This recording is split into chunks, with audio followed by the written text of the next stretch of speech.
안녕하세요. 삐뚤어진 입입니다. 최근 장제원 전 의원이 성폭력 혐의로 피소됐습니다. 어떻게 된 일인지 알아보겠습니다.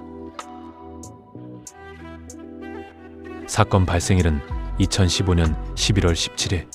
장제원은 당시 부산 소재 모대학의 부총장으로 재임 중이었고 피해자는 그의 비서로 함께 일하고 있었습니다. 사건일은 장제원 전 의원이 총선 출마를 위해 포스터 촬영을 했던 날로 피해자는 촬영이 끝난 후 뒤풀이에서 사건이 발생했다고 주장하고 있습니다. 뒤풀이 1차, 2차가 끝난 후 3차를 호텔 와인바로 이동했다고 합니다. 이후 피해자는 정신을 잃었고 정신을 차려보니 19층 객실이었고 성폭력 정황을 발견했다고 합니다. 피해자는 오전 8시경 장제원 의원의 문자를 증거로 제시했습니다. 장 전 의원은 피해자에게 문자를 보내서 회유했고 2천만 원을 건넸다고도 합니다. 장제원 전 의원은 10년도 지난 일로 고소한 것에 대해 특별한 음모가 있기 때문이라며 의심했습니다. 고소인의 고소 내용은 거짓이라고 주장하며 법적 대응을 예고했고 왜곡된 보도를 하는 경우 단호한 법적 조치를 하겠다며 으름장을 놨습니다. 당시 유부남이었던 장제원 전 의원은 당시 술은 마셨지만 2차 술자리가 끝나고 집에 돌아갔다고 했고 호텔에 간 적도 없다고 해명했습니다. 1. 피해자가 피해 사실을 주장하는 날짜에 포스터 촬영한 것은 맞다. 2. 해당 일에 술자리를 가진 사실도 맞다. 이 두 가지는 장제원 전 의원이 인정한 사실입니다. 3. 호텔에 간 것도 맞다.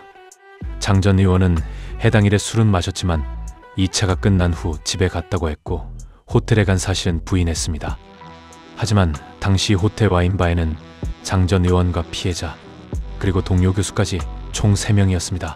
호텔 간 기억이 나요. 술 한잔 먹자라고 한 것 같아요. 내가 보기에는. 동료 교수는 당시 호텔 와인바에 갔었다고 분명히 증언했고 호텔 와인바에 간 것까지 사실로 보입니다. 벌써 장 전 의원의 거짓말이 하나 밝혀졌죠. 4. 문자를 보낸 것도 맞다. 장제원 의원은 문자를 보낸 사실까지 부인하지는 않았습니다. 다만 단편적 내용을 가지고 성폭력의 증거가 될 수 없다고 주장했습니다. 보통 함께 술을 먹고 헤어지면 잘 들어갔느냐의 안부를 묻는 게 보통입니다. 어떤 일이 있었길래 장제원 전 의원은 이런 문자를 보내야 했을까요? 성폭력 행위에 대해선 차치하더라도 무언가 비서가 기분이 상해 가버린 사실이 있었던 것은 확실해 보이죠. 부총장을 수행해야 하는 비서가 기분 나쁘다고 가버린다. 좀 이상하긴 합니다. 이런 문자는 보통은 연인 관계에서나 주고받는 내용이고 부총장과 비서의 관계에서의 문자는 아닌 것으로 보여지긴 합니다. 정확히 무슨 일이 있었는지에 대해서는 문자에 언급을 하진 않습니다. 10년이 지난 사건인 만큼 CCTV나 DNA, 카드 사용 내역은 확보가 어려워서 직접적인 증거를 제시하긴 어렵습니다만 정황상으로 볼 때 무언가 사건이 있긴 있었던 것만은 확실해 보입니다. 장제원 전 의원은 과거 여러 차례 논란이 있었습니다. 당신이 상임위원장이야? 아닙니다. 죄송합니다. 들어! 이석해야 되는 걸 알고 있었음에도 의원 발의 중에 일어났다는 이유로 고성과 반말을 하여 논란이 있었습니다. 회의장을 퇴실하는데 밀어? 아니 정상적으로 퇴실을 하려면 국회의원을 밀어? 막아놓은 폐문으로 퇴실하려는 의원을 제지하는 직원에게 갑질을 하여 논란이 되게 됐었습니다. 안희정이 누구입니까? 이중적 성독착 증세를 가지고 있는지 보여주는 민주당이 성폭력당으로부터 벗어나겠다는 의지가 있다면 충남지사 후보를 공천하지 말아야 할 것입니다. 안희정 전 지사의 비서 성폭행 사건을 비난하는 모습은 자승자박이 따로 없습니다.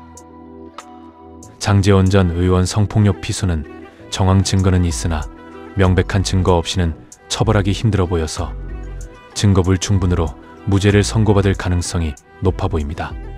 하지만 무죄를 선고받는다고 해서 더 이상 정치 생명을 이어가는 것은 힘들어 보입니다. 그동안 참 보기 싫었는데 잘 들어가시길 바랍니다. 멀리 안 나갑니다.